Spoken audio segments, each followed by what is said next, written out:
Thanks. Well, my question more of a global scale. Yep.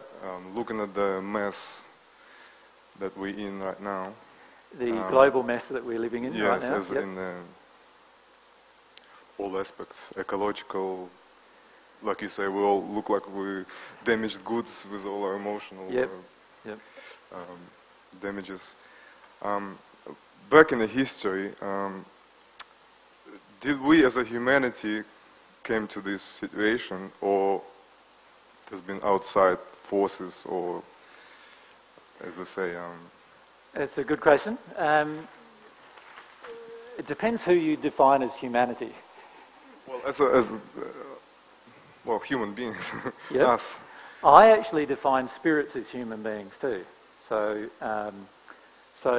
if we look at all the people who have ever died, and are all human still in my feelings, and all of the people who are currently on Earth, and yes, as a collective total, we created today's situation. That's very true. So there was no outside help. There was no manipulation. No. It's if I can describe what happened. So initially, God created all of us little souls that had yet to incarnate, right? When we incarnated, of course, we go through the process of separation from our soulmate. And obviously we get the two bodies, the spirit and material bodies, that are a part of that creation. Right? Sorry about the dress there, girls. And our soul separates in that process of incarnation. Now, God created firstly a pristine universe. And the beauty of one of the amazing things about God is that I personally feel the more amazing thing about God is not what she created, but what she created as the potential to exist. And in other words, the laws that she created, I actually feel are even more powerful than what she created. Because it's the laws that she created that created a whole group of potentialities of new things that we are then partly creating ourselves as a part of God's creation. And the beauty of what God created is, yes, God created us as perfect souls and we incarnated, but God also gave us, as a part of this beautiful gift, the gift of free will. And the gift of free will, while many of us may have judgment about it in our current state, the truth is it's the most beautiful gift you can imagine giving anyone. And you look at it even with your own children. Sometimes, those of you who've had children, you'll realise that it's such a beautiful gift you can give them, this gift of allowing them to do exactly what they want at any point in time, taking full responsibility in that point in time for all of their actions. And it's a beautiful gift, and God gave us this gift, which when we incarnated, we started to experiment with. So from the moment that you entered your mother's womb, you are now experimenting with the gift of free will. You know, in your mother's womb, you stretch your leg and you experience the free will inside of the womb as much as you can, of seeing a little foot poke out for a moment, and that's the little child already beginning to experiment with its own will. Something that mum probably didn't appreciate at the time, particularly if it was kicking into her bladder or something like that. So right from that moment, from the time the child incarnated, they're experiencing this gift of free will and starting to express it. Now, in the process of expressing it, we have choice. And one of the primary choices that God gave us is this choice to be self-reliant or the choice to be God-reliant. And if I could put that down as the primary choice that many of us still actually face right now, right? Self-reliance or God-reliance. One of those two things. Now, the majority of us have sometimes God-reliance, sometimes self-reliance. That's how we live our life. You know, sometimes what we do is we have self-reliance most of the time until it gets too hard for ourselves, and then we decide in that moment, which is usually a moment of crisis, to be God-reliant for a few moments, sometimes a day, a week, a month, or whatever, and then because of all sorts of external factors, we go straight back into self-reliance. That's often what we do. But the first human couple who were created also had the same choice. and they had the choice of self-reliance and God-reliance. Now, for many years, they chose God-reliance. They started growing and choosing to God-reliance. But then they realised that actually they felt that they would like to be God. In other words, to have total control of everything. So at the moment, if you could think of God, God has created all of these laws so that anarchy cannot exist in her universe. But what man wants to do is break as many of the laws as possible. And the reason why we want to do that is because we want to believe that we are gods. And one of the most damaging teachings on this planet, I feel, is actually the belief that we are gods. Because when we start believing that we are gods, we start feeling that we have the right to make the law. And in reality, the laws are already made. And I can imagine I have the right to make the law as much as I want, but the actual truth is that God's already made all the laws that are necessary for the entire universe to operate.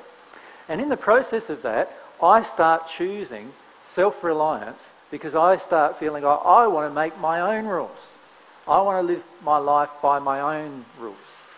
Not understanding that just like a car has been designed by somebody, and if you do to that car what the manufacturer says, there's a pretty good chance you get a long life out of the car. But if you do the opposite to what the manufacturer says, there's a pretty good chance the life of the vehicle is going to be much shortened. The same applies to our soul. And that is, if I do what the manufacturer designed for my soul to do, my soul will grow and expand and keep growing and expanding forever. But if I decide to choose self-reliance, what I'm going to finish up doing is limiting my growth, and in fact, in many cases, shrinking my soul, because I'm actually doing the opposite to what is good for my own soul. And so what happened was the first human couple decided this course of self-reliance, and by the way, it's the same choice every one of us face today. And this choice, whether you're perfect or not, is a choice you are confronted with every moment of your life. Are you going to be God-reliant or are you going to be self-reliant? That's the choice we face. Now, in the process of choosing self-reliance, every single thing that you call the mess on earth today has been created. Every single thing. And I had a talk recently with a group of people in Butterham, and I said, let's for a moment separate what God has created from what people have created. Because this is what we forget to do. You know, most of the time what we do is we look at the whole world and we say God created that. And the truth is that God only created the potential of that by giving you free will. So let's look at what God actually created and what we actually created. Now, God created trees, mountains, you know, all of the ecosystems that we see, they are all the things God created. What does man do with them? Well, man gets them and gets the best of it and turns it into the worst of it. That's what we do. So what we did in Australia, for example, is we found the biggest trees, and what did we do with them? We didn't put a protection around them and say, this is the biggest tree, we're going to honour this tree. What did we do instead?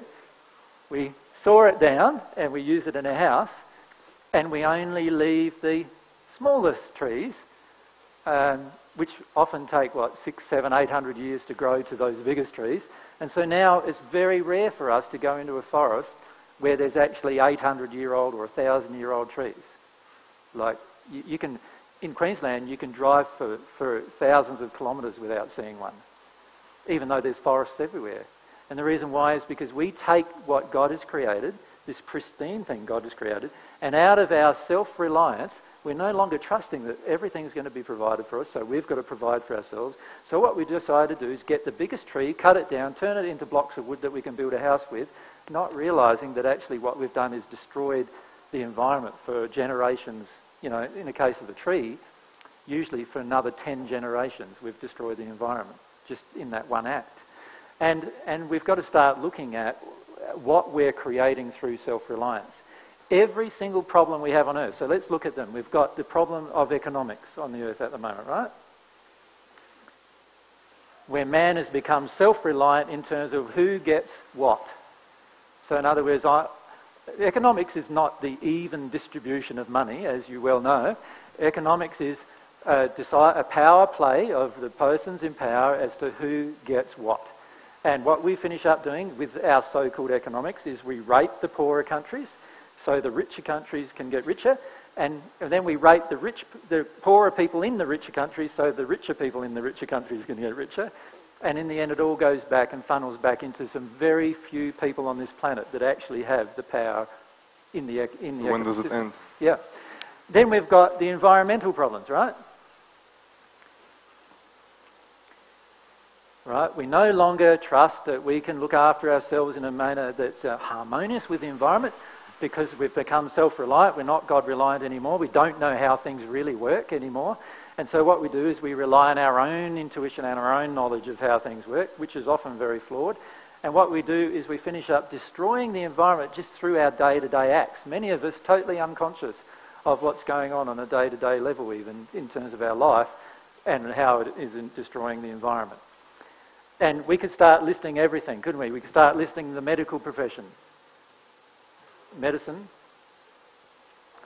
right? Politics, all these different areas where the world is out of harmony, right? And out of harmony with love. We know it's out of harmony with love. And if it's out of harmony with love, it's automatically out of harmony with truth. And this is another thing that we need to understand inside of ourselves is if something isn't loving, it also is untruthful, right? So there's no truth in it either. So the current economic system, environmental system, medical system, political system, and so on and so on and so on, all these different systems we've created out of our own self-reliance have all been created because in the original place we walked away from God. Because when you walk away from God, you're left with your own experimentation without God. That's the problem. And when you're left with your own experimentation without God, you've got to go through what's called this scientific method, which isn't really very scientific, because the most scientific thing to do would be to connect to the person who created everything and get him to tell you how everything works. That would be the most scientific and logical thing to do. But what we do instead is we say, no, we can't connect with the person. Most of us have actually come to the point where we don't even believe that person exists. So how can you connect to a person who you feel doesn't exist? And then secondly, if we do believe he exists, we believe he's a punishing God, so we can't connect to him there. And then we have many other beliefs which prevent the connection. So in the end, that leaves us only free to experiment. And when we experiment, we start creating an economic system that's very self-reliant, not God-reliant, is not based around God's principles, based around what we think is right. And then we create an environmental system and a medical system and a political system and every other systems that we've created. And every one of them has so much lack of harmony with love in them. And it all begins from the one emotion. This emotion that I want to determine my own life, thank you very much, and I'm not going to listen to God about my life. That's where it begins. But I don't see people changing or fighting against the government because the government don't let us breathe, And yep. Well, there's unless you're going to fly in a white robe, and everyone will get convinced and. They'll change their view. Otherwise, people will just. You could fly in a right robe, and everyone could be convinced. So don't put it all on me that I've got to do it, and you get away with not doing it.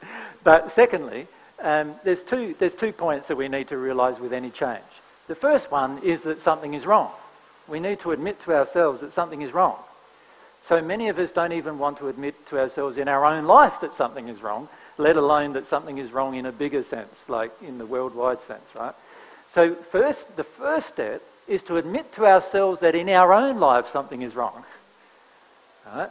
So I have to come to an acknowledgement of myself that I am in a place of self-reliance. I'm not in a place of God-reliance. That there's something wrong with that. Why do I choose that? It's because I've got this emotion, that emotion, this emotion. I need to be open to feeling. And if I open myself up to feeling, I will automatically, if I long for God's love, open myself up to God. And as a result of that, my heart will start to change. And as my heart changes, my brightness increases. And as my brightness increases, so does everyone else's notice of the brightness increasing. And this is what I meant by let your light shine to the world. So as you deal with your emotions and release the negative emotions and become more God-reliant, this light or brightness increases in you. And everyone around you and all the spirits around you see it. And as a result of that, they say, I want something of what he's got. Like, what has he got? There's something he's got that I don't feel, but I like it, And they then start wanting to listen to extra truth as a result of that. And this is how change will occur. Once one of us chooses in a certain location to live this life, you'll find automatically around you other people start choosing. But we're so dependent on the system. You will go through an emotion where you will not be dependent on the system anymore. And you'll actually start living your life independent of the system.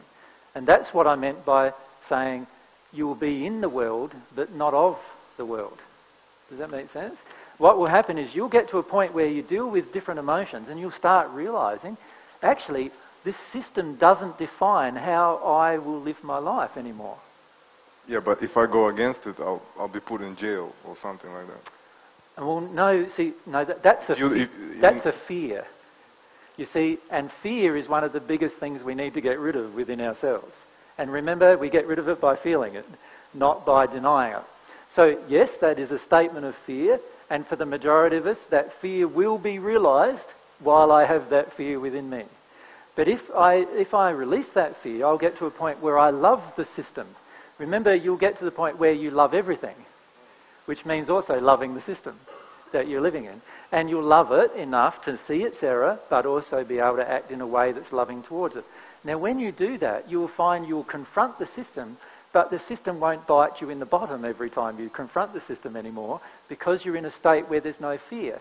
And it's the fear that attracts the rear end kicks that we get from the system. Does that make sense? So the reality is, as we deal with our emotions, right, what will happen of fear, release those emotions of fear, we'll get into a higher state of love. As we get into a higher state of love, the system that we were afraid of, we're no longer afraid of anymore. And because we're no longer afraid of it anymore, it harms us less. Because anything we're afraid of automatically has a law of attraction. But it might take a long time, you know? And you're not denying that... Now you're expressing another fear. Can you see that? Yeah, but you're not denying that there's some earth changing coming up. Yeah, but I'm not afraid of them. I think they're going to be a good thing. I'm not denying there's going to be economic collapse, and there will be. But I'm not afraid of that either. I think it's going to be a good thing. It's my fear of these things that generates them in more intensity. I can't wait for it. Yep. But in a way you say, but you've got to be very careful of this emotion that you do have, and that is, I can't wait for it, but what do I do in between now and then? Well, what you do in between now and then is you learn how to love and live in truth 100% of the time, come what may. That's what you do between now and then. And if you can do that, it'll come quicker. These changes will come quicker because you'll be a part of those changes.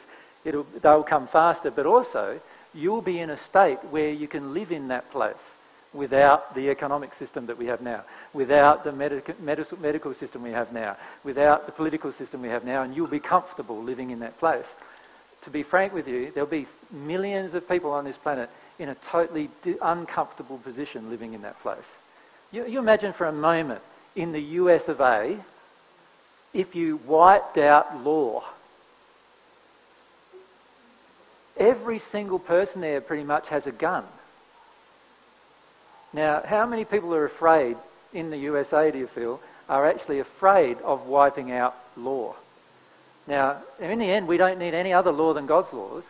So in the end, all mankind's laws are going to go. So imagine living in the USA, you're there sitting in Texas, right? And where everyone in the population pretty much has a gun.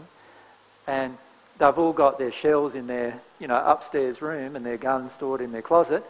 And all of a sudden they've got no food, and they've got no water, and they've got no economic means of getting those things. What do you think is going to result in that moment? With the ones who are afraid, what's going to happen? They're going to exercise their fear, and within 3 to 5 days... Anarchy. Anarchy. Yeah. But when you say you're going to love the system when you deal with your emotions, how can you, when you teaching us truth, how can we love the system when we see the environmental damage, the oil spills, the cutting down of the trees? How can we go along with that? Well, can I just relate it to how God feels about us? God loves us even though we're doing all of these damaging things. God hasn't abandoned us. we walk away from God. So the truth is that when I'm at one with God, I can also love a person who's cutting down a tree. Right? And I can actually respect the fact that that's where they're at, and I don't have to agree with them cutting down the tree, but I'm not going to violently oppose them cutting down the tree. I'm not going to strap myself to the tree while they stop themselves from cutting it, to try to stop them from cutting it down, because I respect their free will and I love them. And so I say, well, if you want to cut down my tree, you can cut down my tree. But it's not the right thing to do. It's not a loving thing to do.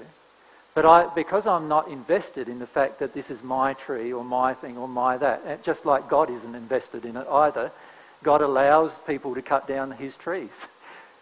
And God, you don't see God screaming with rage with a pitchfork coming down saying, you cut down my trees and I'm going to get you in some way. God doesn't do that, so you won't do that. You will actually love the person even in their act of doing something that's unloving. That's the amount of love that you'll have. You'll be able to love them even in their act of them trying to torture you. Right? You'll be able to love them in that situation. You won't feel afraid anymore. That's where God is, and that's where you will be when you're at one with God. Now, in the interim, obviously, I'm not there. So I've got this fear that I need to work on, and I've got this anger I need to work on, I've got this grief that I need to work on, and I can choose to work on it, relying on God through the process, or I can choose to avoid it. Now, if I choose to work on it, I am now helping the planet heal. If I choose to avoid it, then I am being a part of this system that's damaging the earth. So, to give you an example, just the one act of eating meat. Let's just look at that one act. Now, many of us wouldn't go and slit the lamb's throat. So you imagine a little baby lamb in front of you, and you're asked to slit its throat, skin it, gut it, and then eat it. Now, by the time most of you in the audience would have done the first three things, the fourth, the eating of it, would be pretty impossible for us in that place, right? And if we connect with our emotions, we can feel how terrible it feels to actually kill a living thing and then do all of those things to it, right? And we can feel it inside of ourselves. Then if we look at the damage that's being done to the environment because we're eating meat, there are pretty much all of the forests of the earth are being destroyed in order to create beef stations, pretty much. And the majority of them are coming because we want meat, right? So all of a sudden, all of that would also stop. So let's look at it. Firstly, environmental things would stop as soon as I chose to not eat meat, if we did it on a collective level, I'm saying. A lot of the economic system would change very rapidly. Instead of us being dependent on meat, we'd have more focus on other vegetables and other things. And because vegetables can be grown in smaller locations, we'd destroy less of the environment as a result. If you look at what's going on in terms of power, the beef barons or whatever in many of these countries that are doing this destruction would no longer have the power because they only have power through demand, and we're no longer providing a demand. So therefore the power structure all changes just automatically by us choosing to eat fruit and vegetables. Does that make sense? It's just that one loving act.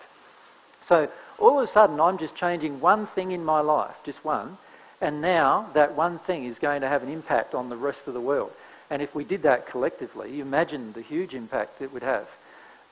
At the moment, very few native animals exist anywhere in the world because of our desire to eat meat. And in Australia even, what we do is we burn a lot of the undergrowth forests. Like in Queensland, you see this happening everywhere, where what we do is we poison a lot of the big trees, cut them all down. Some of them are used for timber, some of them are just still standing there dead. And then what we do is we burn the undergrowth. Now, in the process of burning all the undergrowth, what happens is all of the native wildlife, all the smaller native birds and animals that need this undergrowth to survive, can't survive anymore. So they all just automatically die off. So now, we've got in just one little location in New South Wales, there's 1,200 endangered species of animals and birds. 1,200 endangered species. So just because of our desire to do this, for the sake of our eating meat. And at some point we've got to say to ourselves, is this all worth it? And is this all loving? And if it's not, what causes the desire to eat meat inside of myself? What emotion inside of myself drives me to eat meat. And when I address that issue and bring just that one issue into harmony with love, we have the power to change so many things in the world just from that one issue. Now imagine if all of us did that with 5 different issues, not just the issue of eating meat, but the issue of how we treated women, how we treated men, how we treated children, and so forth. You imagine then the changes that would happen. Quite large changes. Do you want to come up here and speak? One of Mary's favourite subjects. So. It is. I always talk about this subject because when I met AJ, as like lots of people have probably heard me say by now, I was full of anger at the system and I wanted to change the world, and I was involved in humanitarian things, environmental things. I was really, I had a lot of rage, and when I met AJ I was very confronted because he said what he just said to you, you know, in the end you're going to love those things, you're going to love the system.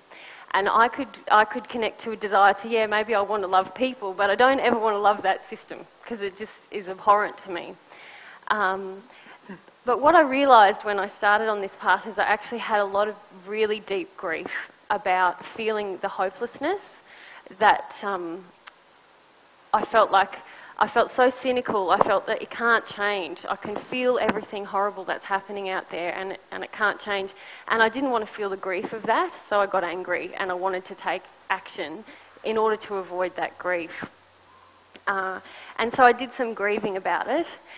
And I've probably still got more there because I still sometimes find it really hard to hope that this dream that we have is going to come to fruition. But what I have come to after feeling some of that grief was a deeper sense of compassion and a knowledge about emotions, that everyone who is cutting down the tree or who's going to war is in deep fear, that they're not feeling something, and it's only through their ability to feel their emotions that they will change their actions. And I decided that's where I want to change the world. I want to do that for myself. I want to not be afraid of any emotion so that I can live freely and in love all of the time. Yeah. We watched what did we watch? We watched Saving Private Ryan recently, and it's a movie that I could never watch before, and I cried pretty much from the opening credits to the end ones. But at the end of it, I came out of it with this deepened resolve because I could feel everyone in that movie was avoiding an emotion. They weren't feeling like they could feel their terror. They weren't feeling like they could make a different choice, that they had to avoid what was happening there, that they couldn't forgive because they were carrying all this grief that they weren't letting themselves feel. And at the end of it, I felt the only way we're ever going to change the world is for any of us to have the feeling inside of us, I can cope with any emotion and I can feel it to its end. And that's the only way I'll be able to make a more loving choice. Yeah. So obviously Mary and myself have, maybe I should speak for myself only, have a deep desire to get across to everyone that actually when you choose to feel your own emotions about things, things around you will automatically change. And as things around you automatically change, other people will be attracted to you because of the things around you changing. And as a result of that, they will then start to desire the same kind of change. And as they desire the same kind of change, they then affect everyone around them in the way in which they change. And as a result of that, we finish up having thousands and thousands, eventually hundreds of thousands, and eventually millions of people, and eventually billions of people living in a state of love with each other and not in a state of fear. Because remember, fear really, the base fear comes from this act of self-reliance. And the problem with self-reliance is we get to a point where we say, I have to feel everything that's inside of me. And then I go, whoa, I don't want to feel that. That's too intense. And we actually, from a very young age now, are being taught that we're incapable of coping with our own emotion. We're taught that we need other people to actually help us feel our own emotion. You know, how many of us are taught it's dangerous to feel your own emotion unless a psychologist is present? Like, that's so prevalent now on the planet. Like, where you've got to be with somebody who knows their business about emotions before you're able to feel your own emotion. And like, can you imagine saying that to your baby? Like, oh, don't cry, you know, we've got to send you to the psychologist first, you know. Of course not. The baby is totally comfortable feeling its own emotions, and yet by the time we're an adult, we're totally uncomfortable with it. And so as Mary said, like, without our belief in ourselves that we are capable of coping with every single emotion that is thrown at us, and we are capable of feeling it inside of ourselves without damaging another person. We are totally capable of that. And once we start believing we are totally capable of that, then we have then we're in a place where we can actually change the world, because we'll start affecting people around us having the same feeling. And the question you began with this is, how long is it going to take, basically?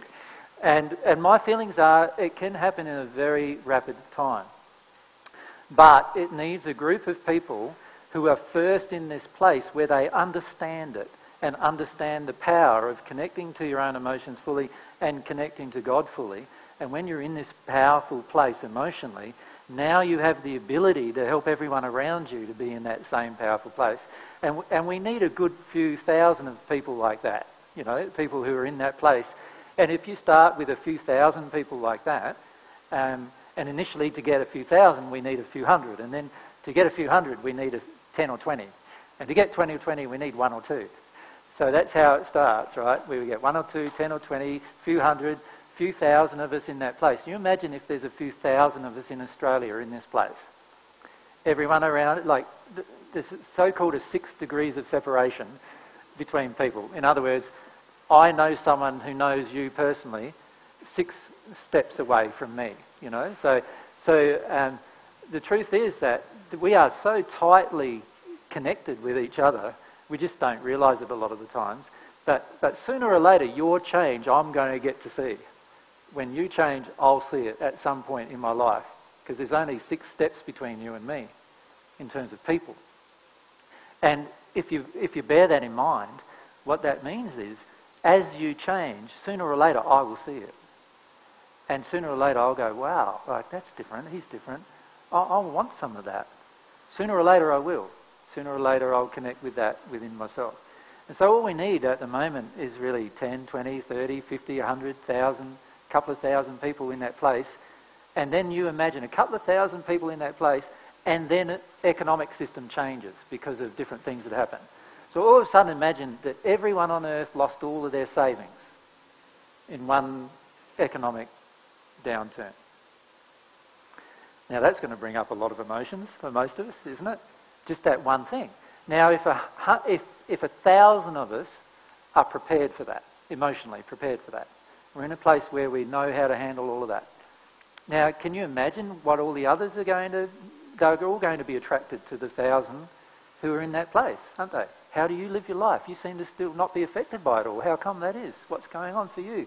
How did you get to that place? Why aren't you upset, you know? Why aren't you afraid? And then you imagine then if there, all of a sudden there's big earth changes that occur and you're not afraid, you're in this powerful place where you've dealt with that fear as well and you're not afraid there either. You imagine everyone who's been affected by those earth changes is going to, sooner or later they're going to come to you, why aren't you afraid? What's going on with you? Why, you know, what? And these are all opportunities then that you have to teach them the truth of to why you're not afraid anymore, and why you feel the way you feel now. Now, if we had 1,000 people in that space, just imagine, like what myself and Mary have noticed is just in our travelling around. So you could say 2 people in that place. There's thousands of people who are influenced in that place as a result. Not influenced by me telling them what to do, but influenced in their heart to actually make changes in their own lives. And you're one of them. It looks like there's close to like 80 or 90, maybe 100 people, right? Now imagine if there's all of us in that place, just for a moment. And in that place, what other people are going to see around us. And they will then be influenced to also get into a similar place. Sorry, if we can just have the mic back up there and you can... I've got so many questions I can talk all day. It's like a 100 monkey effect, yeah? Yeah, I don't know if I agree with the 100 monkey principle, but we could call it the same thing, yeah. In other words, when your soul changes, it's going to have an effect on the rest of the world. Definitely. And if enough of our souls change, even one of our souls changing has an effect on the rest of the world. Like, you look back 2,000 years, one person changing had an effect on the world. One person. So how did that happen? Just you, one person changing, not 100 of you. You don't need 100 of you. One person is going to affect the rest of the world.